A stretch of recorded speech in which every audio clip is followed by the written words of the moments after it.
Bismillahirrahmanirrahim. Assalamualaikum warahmatullahi wabarakatuh.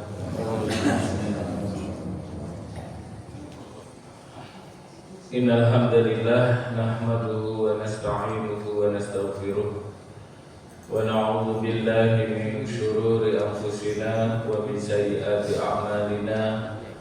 May yahdihillahu fala mudilla lahu wa may yudlilhu fala hadiya lahu.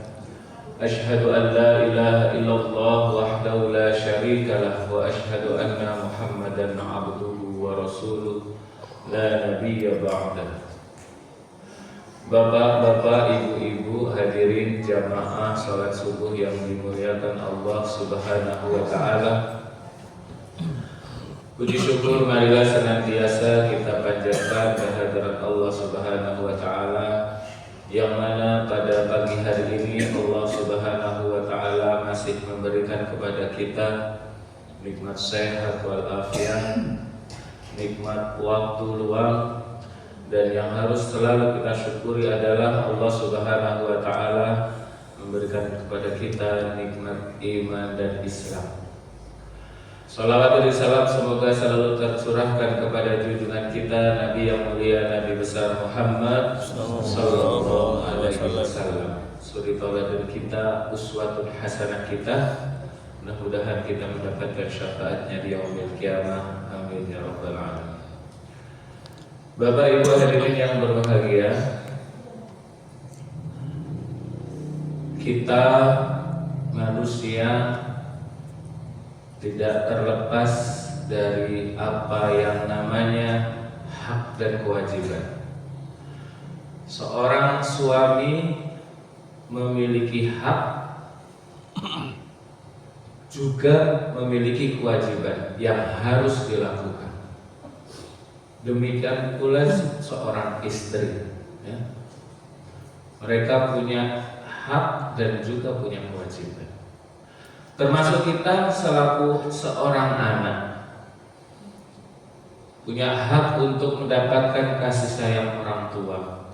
Kita pun memiliki kewajiban untuk taat dan berbakti kepada orang tua kita. Nah, kita selaku seorang muslim pun demikian. Kita memiliki hak untuk dimasukkan oleh Allah Subhanahu wa taala ke dalam surga. Ke dalam surganya Allah Subhanahu wa taala. Itu hak kita. Akan tetapi kita juga agar mendapatkan hak kita dimasukkan ke surganya Allah, kita juga punya kewajiban. Kewajiban sebagai seorang muslim. Ada beberapa kewajiban yang harus kita lakukan agar kita mendapatkan hak kita dimasukkan surganya Allah Subhanahu wa taala. Yang pertama, kewajiban kita adalah menuntut ilmu. Thalabul ilm. Bagaimana Rasulullah sallallahu alaihi wasallam memerintahkan kepada kita, bahkan mewajibkan kepada kita menuntut ilmu.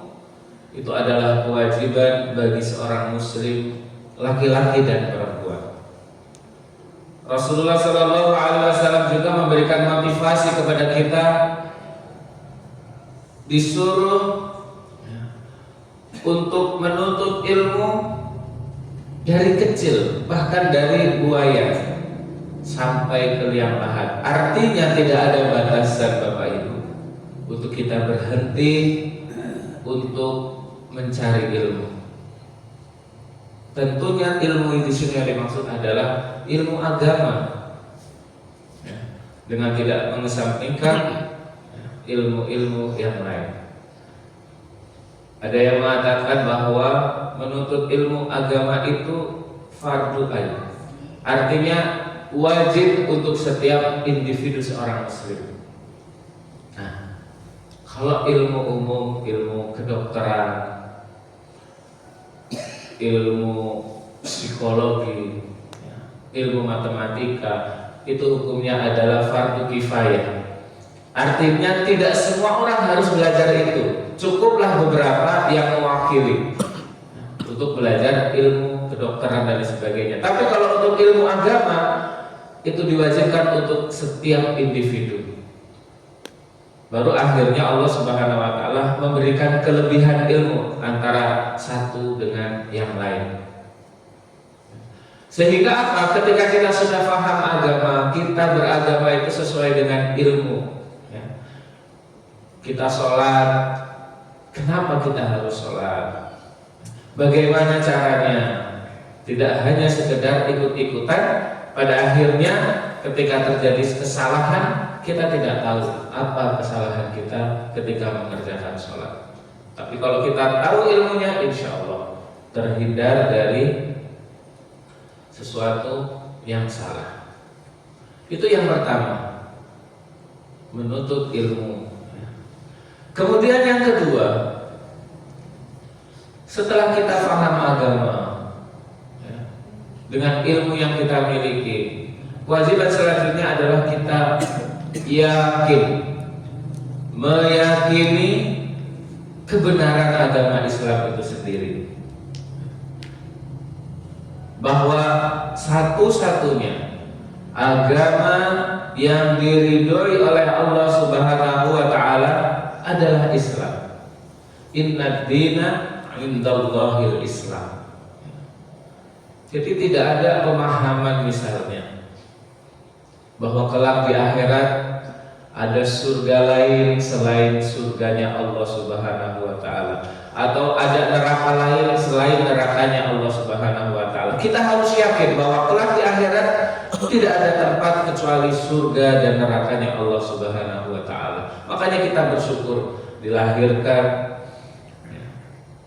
di negeri mayoritas muslim dan orang tua kita muslim, sehingga kita tergiring untuk langsung mengenal agama Islam. Jadi itu yang kedua, yakin bahwa satu-satunya agama yang diridhoi oleh Allah Subhanahu wa taala adalah Islam. Kemudian kewajiban kita sebagai seorang muslim agar mendapatkan surganya Allah Subhanahu wa taala setelah kita paham Islam, setelah kita yakin kebenaran Islam, yang ketiga adalah melaksanakan ajaran agama Islam itu sendiri. Ketika Allah Subhanahu wa taala memerintahkan kita untuk membaca dua kalimat syahadat sebagai pintu gerbang menuju Islam, kita laksanakan asyhadu an la ilaha illallah wa asyhadu anna Muhammadar Rasulullah, dan kita baca berulang-ulang setiap hari. Ketika Allah Subhanahu wa taala memerintahkan kepada kita untuk mengerjakan sholat, ayo kerjakan sholat. Ketika Allah Subhanahu wa taala memerintahkan kepada kita untuk membayar zakat, puasa Ramadan dan haji, maka laksanakan. Karena itu adalah perintah Allah Subhanahu wa taala, bagian dari kewajiban kita sebagai seorang muslim untuk menjalankan perintah Allah Subhanahu wa taala. Jadi bukan bahasa Islam KTP, tapi Islam yang benar-benar kafah. Tidak memilih antara satu dengan yang lain. Saya pilih sholat saja, atau saya pilih sholat dengan zakat, gak mau puasa, tidak bisa. Atau saya cukup zakat, puasa, haji, gak perlu sholat, tidak bisa. Semuanya harus kita laksanakan. Apalagi sholat, ketika kita meyakini sholat itu bukan bagian dari Islam, maka kita menjadi kafir. Beda ketika misalnya kita tidak sholat karena malas, itu kan kita termasuk kategori orang fasik. Mengetahui itu adalah kewajiban, tapi kita tidak mau melaksanakan. Bapak Ibu yang dirahmati Allah Subhanahu wa taala, kewajiban kita sebagai seorang muslim adalah selanjutnya adalah mengajak orang lain untuk masuk Islam, untuk melaksanakan ajaran Islam perintah Allah Subhanahu wa taala. Ada anak kita belum sholat padahal sudah balik, kita ajak terus ya, tiada bosan-bosannya. Ada anak kita belum mau puasa Ramadan, kita ajak terus ya. Tentunya dengan kita memberikan contoh. Jadi kalau kita mencontohkan itu lebih enak mengajak anak kita. Kalau kita sholat, ngajak anak kita sholat enak. Tapi kalau kita sholatnya jadi susah, tentu mengajak anak kita pun akan susah. Atau teman kita, teman dekat kita ajak. Yang belum berangkat ke masjid, kita ajak, ayo berangkat masjid. Ketika dengan ajakan kita orang lain menjadi taat kepada Allah Subhanahu wa taala, kita nggak rugi. Justru kita akan mendapatkan bagian dari pahala ya, orang tersebut. Tidak rugi. Bapak Ibu yang dirahmati Allah Subhanahu wa taala, setelah kita belajar Islam, kemudian kita yakin kepada ajaran Islam, kemudian kita melaksanakan Islam, perintah-perintah, kemudian kita mengajak kepada orang lain, kewajiban yang terakhir adalah bagaimana kita bisa ikut serta dalam membela agama Islam itu sendiri. Jangan sampai ya, Islam dilecehkan.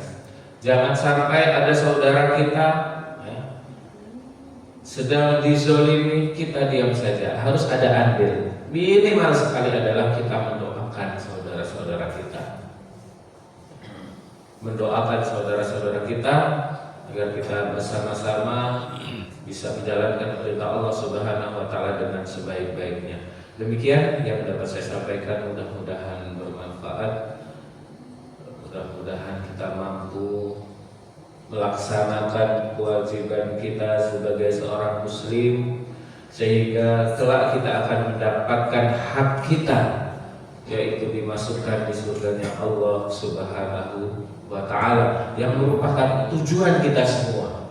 Tujuan kita semua adalah bahagia di dunia dan juga bahagia di akhirat, di mana kebahagiaan dunia itu hanya sementara, sedangkan kebahagiaan di akhirat itu kekal selamanya. Demikian saya akhiri, wassalamualaikum warahmatullahi wabarakatuh. A'udzu billahi minasyaitonir rajim. Bismillahirrahmanirrahim. Allahumma shalli ala sayyidina Muhammad wa ala ali sayyidina Muhammad.